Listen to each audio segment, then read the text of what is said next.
Well, as we continue our journey through the Gospel of Mark, we come to this important scene.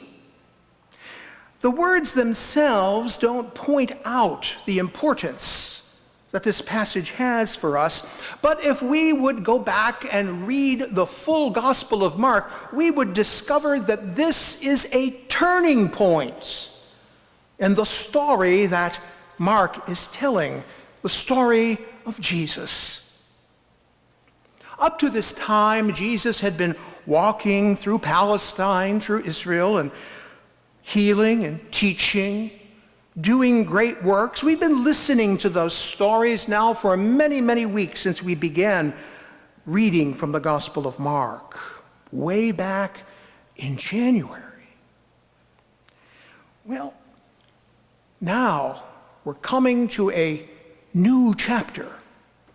This is really the close of an old one. As the passage begins today, we see this scene, and it can go by rather quickly as we tell the story, but maybe we need to turn around and rewind it and put it into slow motion so that we would be able to understand exactly what's happening and why this is really important for us. The first part of this passage simply says Jesus and his disciples came to Jericho, and then he and his disciples and a large crowd were leaving Jericho.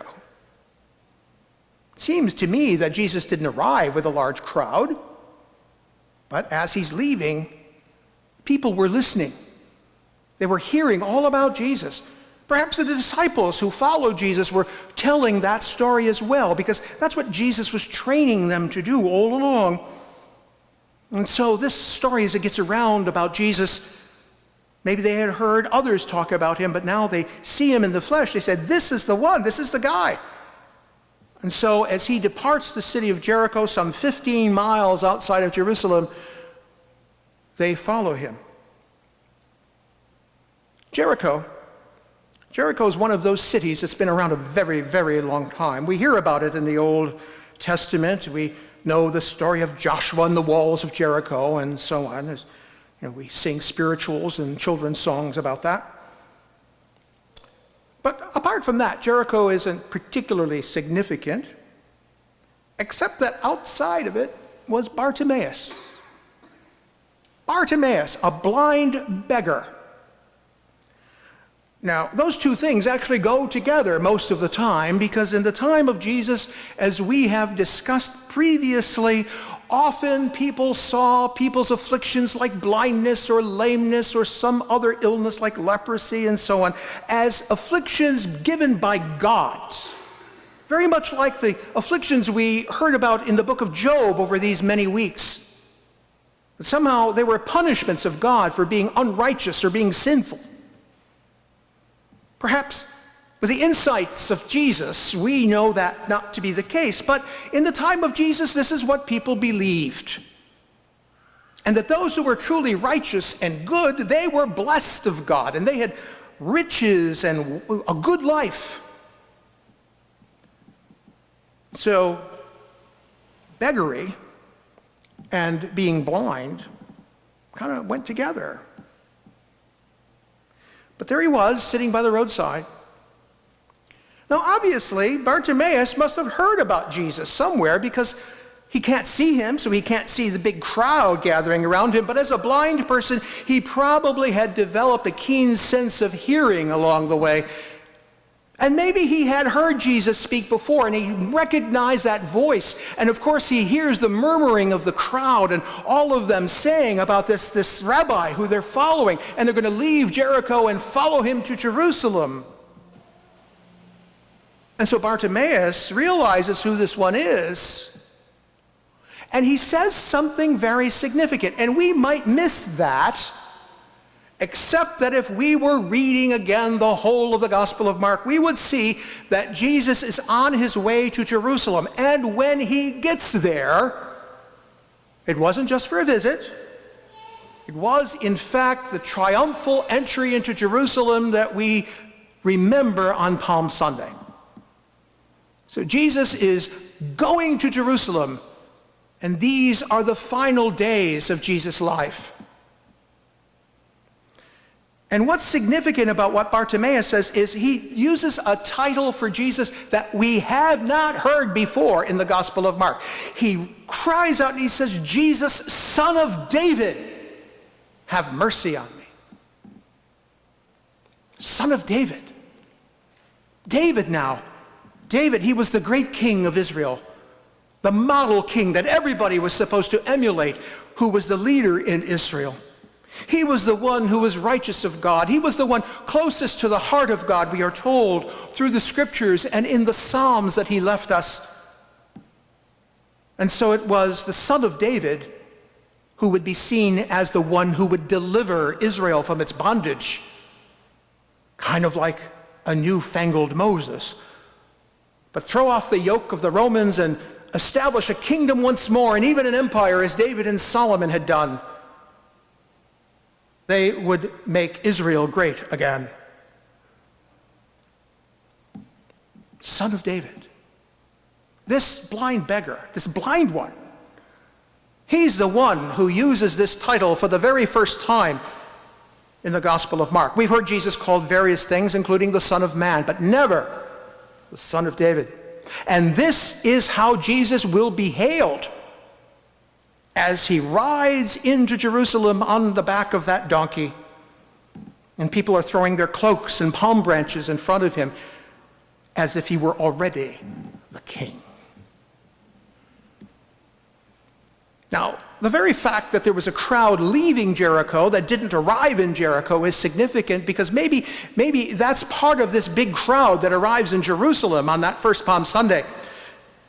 And maybe Jesus, this rabbi who's been preaching these things and somewhat critical of the powers that be in Palestine, in Judah, and Israel, that he is now leading this band of people. So the authorities there in Jerusalem might be getting just a little nervous that maybe all this talk of kingship is real, and that he would turn the established order on his head and take power away from those who so jealously guarded it. Maybe that was the beginning of their plot against Jesus.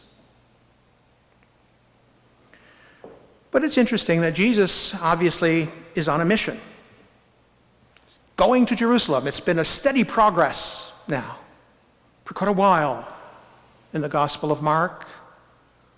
But the telling thing then, as we look at this slowly, is that once Jesus heard Bartimaeus cry, Mark says these simple words: Jesus stood still. Jesus, the one on a mission, the one who would not be convinced that he should not do it, as Peter argued with him earlier. Now, it was this blind beggar that, as we might say today, stopped Jesus dead in his tracks. This blind one, this unfortunate one, the one who many thought cursed of God, he was crying out, "Jesus, Son of David, have mercy on me." And Jesus stops and stands still. He interrupts his progress, his mission toward Jerusalem, to do this good thing. Now, the people around Jesus, they were busy keeping others away from him. They were sort of the palace guard, as it were. They were the ones who ensured that Jesus' mission would not be interrupted. Remember, a few weeks ago, we heard the story of the children who were wanting to see Jesus, and everybody pushing the children away, and Jesus said, no, let the children come to me. And he embraced them and blessed them and made him part of himself. This is no different. Notice what Jesus says: call him here. Let him come to me.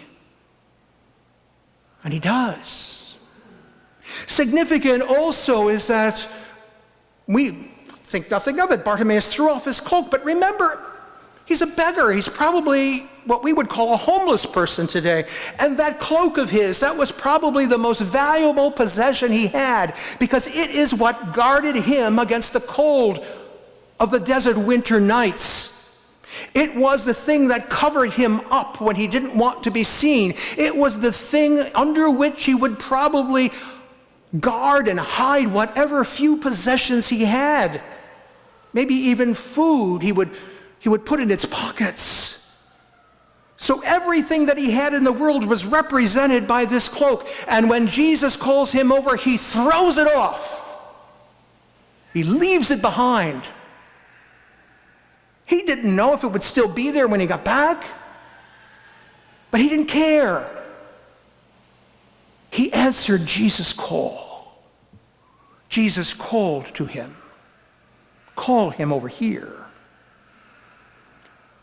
And of course, the people trying to keep Bartimaeus away, keep him quiet, telling him to shut up, they changed their tune rather quickly when Jesus called him over, because after all, now Bartimaeus must be somebody special. After all, the master wants to see him.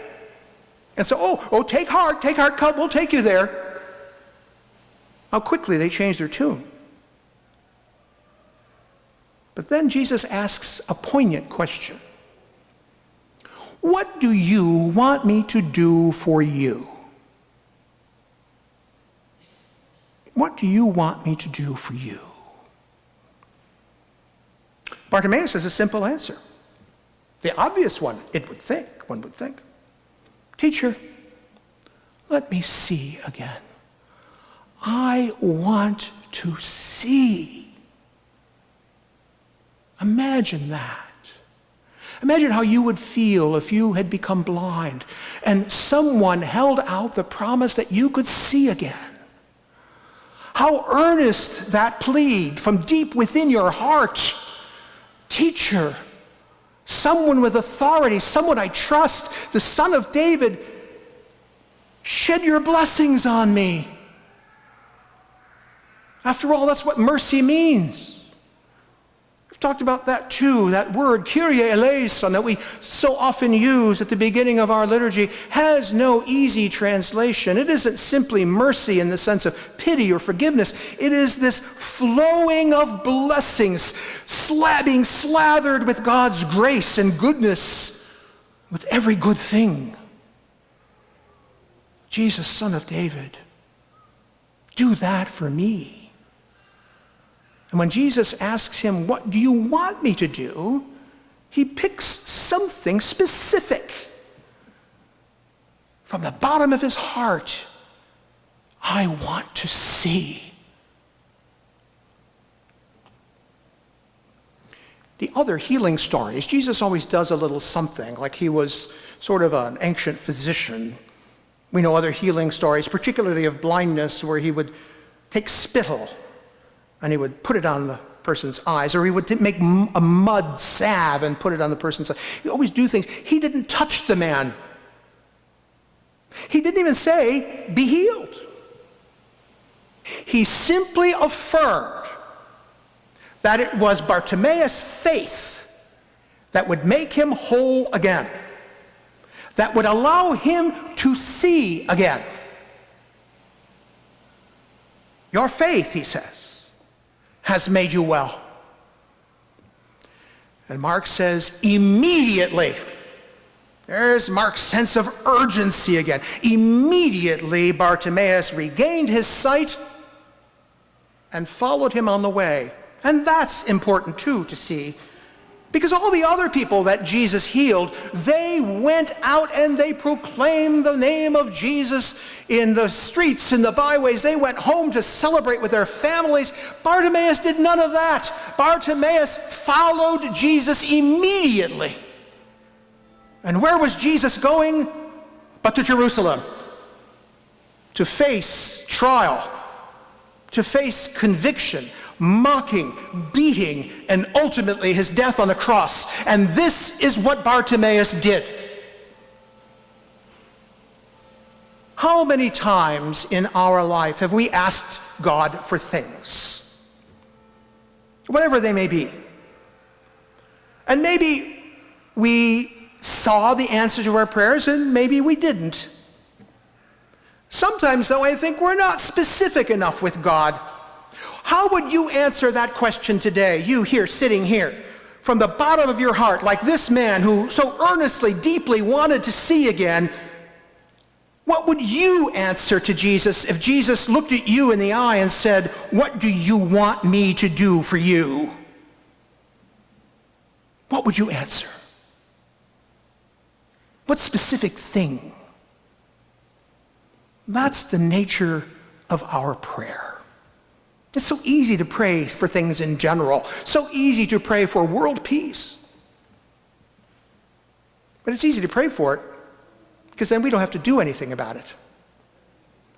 When Jesus asks us, "What do you want me to do for you?" he is asking us what we will accept from God. And in accepting it from God, take on the responsibility that is inherent in the gift that God gives us. And that responsibility is to be people who can see. We cannot afford to be spiritually blind. We can't simply turn away from evil in the world when we come across it. How many of us have walked down the street and we saw a beggar, they put out their hand, they asked us for spare change or something, and we either crossed to the other side or we simply ignored them and kept going. We didn't see them. Oh, they were there, we saw them with our eyes, but our hearts were blind. How many times we've seen that when we see violence in the world, prejudice, bigotry,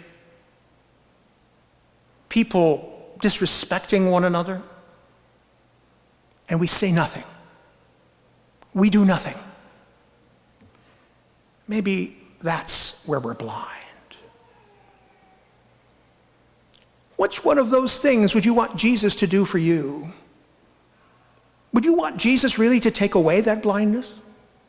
So that you cannot avoid seeing the evil that's in our world? You cannot avoid seeing the disruptions that are brought by evil? You cannot help but see the poor around us, the children who go hungry, the beggars on the street, the homeless, those who don't have a place to live or clothes on their back or any of those things. And we know them, we see them, and we do nothing. We are blind. So can we, with earnest hearts, plead from the bottom of those hearts, like Bartimaeus, "Great teacher, I want to see"? Or do we want to stay in our blindness? Maybe that's the question put to us today. As we enter this pivotal moment in the story of Mark's gospel, we will not hear of any more healing stories. The great signs, the great works of Jesus are at an end. In the story that Mark tells, there is only now the journey to Jerusalem and everything that follows his entry there. What do you want Jesus to do for you? What do we as a parish want Jesus to do for us? What will we seek from Jesus today? How will we be healed and made whole today? Are we willing to throw off our cloaks and run to Jesus for that healing grace, that mercy abundant, so that we too may follow him? That is the question. We are Bartimaeus. We are the ones who are sometimes blind. Let it be that today we would ask Jesus once more to help us to see, and being healed, follow.